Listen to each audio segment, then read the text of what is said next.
pag-usapan po natin yung leksyon dito at kung bakit merong ganyang patakaran sa ilalim po ng ating batas, no? Ano po ba yung importansya niyan? At the risk of asking the obvious, no?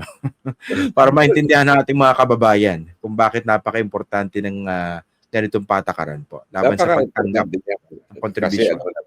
alam naman natin na kapag ikaw ay meron kang negosyo at ikaw ay nakikipag-deal sa gobyerno, ay humahanap ka ng mga padrino. Ganyan ang nangyayari sa atin.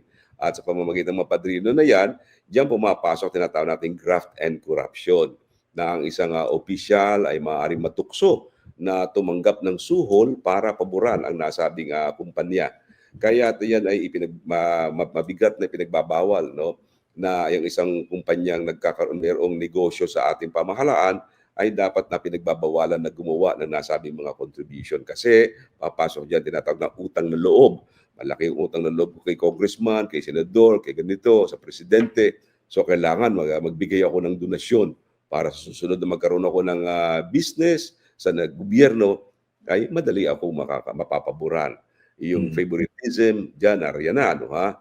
At yung giving undue advantage sa mga kakilala na nagbibigay sa kanila ng ganyang mga pagkakataon. Ano?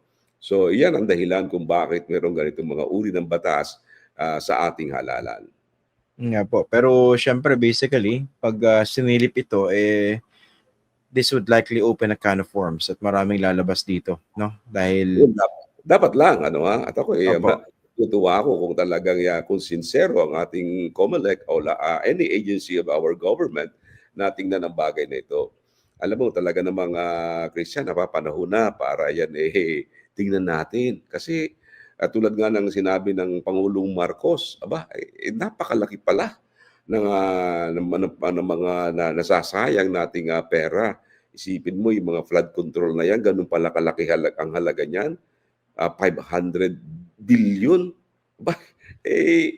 Saan napunta yan? Ano? Paano napunta yan? Bakit ganun pa rin? Taon-taon ay lagi na narin pa rin ang ating problema.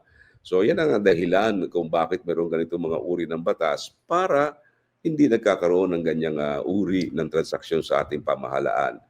Alam mo, ang talagang napupuri ko na lamang sa ating mga leaders ngayon, itong mayor ng Pasig City. No, At least ito talagang meron siyang karapatang magsalita sapagkat talaga namang nakikita ninyo kung ano talaga ang kanyang panuntunan sa kanyang tanggapan. Sana ganyan sa katulad sa halimbawa nila Mayor Magalong, si Vice President Leni Robredo. Siguro itong mga ganitong uri ng mga leaders talaga ang magbibigay ng magandang ehemplo sa ating lahat o sa ating taong bayan. Kaya nga sabi nga ng spokesperson ng Malacanang, si Attorney Claire Castro, other LGUs should also do a Vico Soto. Ginagawa siya nga halimbawa. So ang ibig sabihin, pwedeng gawin, Christian, pwedeng gawin. Siguro nasa political will lamang yan ng mga leaders natin. I definitely agree with every word that you said na tungkol po dito sa bagay na ito, Attorney Mac. Pero gusto kong puntahan yung realidad ng politika. Pag sinimulan kunwari ng COMELEC na motu proprio, imbestigahan itong bagay na ito, sigurado maraming tatamaan. Lalo na doon po sa Kongreso. And I say Congress, of course, sa viewers natin, the Senate and the House. Alam po natin, papasok na po tayo sa budget season. And bubusisiin yung iba't ibang budget proposals sa iba't ibang mga ahensya, kasama po rito ang Commission on Elections. Diba, nandun yung natural challenge na yun, diba? Iimbestigahan mo ito yung bagay na ito. Cheese Escudero yung Senate President. Paano kung ipitin yung budget, bawasan o pahirapan kayo? Madaling gawin yan, hindi lang ni Cheese at ng iba pang kundi ng iba pa pong mga legislators, hindi po ba?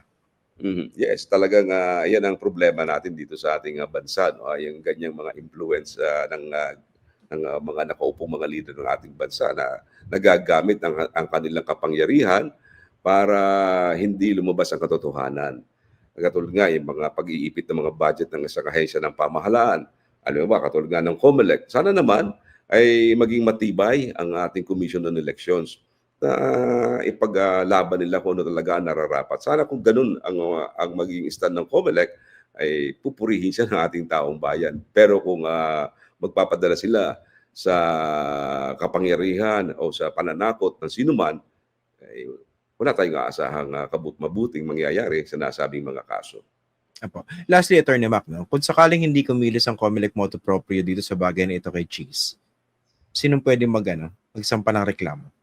Well, sa akin, kaya any concerned citizen, ang problema lamang dyan yung evidence, the matter of evidence, ano talaga yung nangyari. Pero hindi na dapat na hintayin ng COMELEC na may magsampa ng reklamo. At sinabi naman ng Commission on Elections that they will look into it. Kasi kung isang ordinaryong mamamayan lamang maghahain, ay puro parang hearsay lamang siya na narinig lamang natin sa mga balita na ganyan.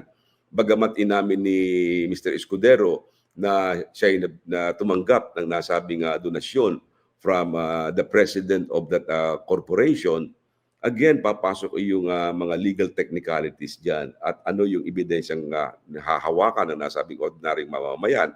Ang lahat ng ebidensya ngayon ay nasa Commission on Elections. Sila ang may Attorney, hawak. sorry. Yung SOSE, it's a public document. Yes, Nandun yung declaration, di po ba? Yes, doon makikita nga kung ano. Pero siguro tinandi natin, yung bang nasabing taong yun na nagbigay ng donation o yung korporasyon, gumawa kaya siya ng sarili niyang report? Kasi hindi lamang si Mr. Escudero ang magagawa ng report sa COMELEC kundi yung taong yun na nagbigay ng donation, dapat magbibigay din siya ng report or statement na kalakip noong SOSE na isasubmit ni Mr. Escudero. Dapat yun ay sabihin din sa atin ng Commission on Elections kung nakakomply ang taong yun sa nasabing requirement. Hindi lamang kasi yung kandidato ang require niyan, kundi maging yung contributor is also mandated by law to report whatever contributions he made sa mga kandidato. Kasi alam mo yan, may mga pagkakataon na maraming nagko-contribute. Paano kung yung contribution na yun ay hindi nagastos? May natira, malaking natira. Sino mga mag-report niyan? Dapat income yan. Pero alam mo, may isang tao kung alam, yung si Vice President Leni Robredo, nag-exceed siya, hindi niya nagastos yung mga ibang mga contributions, and talagang napakalinis ng hangarin, nireport niya yon at nag-report siya as income. Binayaran niya yun sa BIR, nireport niya yun, and that should be the rule, that should be the policy. At yun ang dapat na ginagawa ng isang kandidato na talagang malinis ang hangarin sa ating pamahalaan.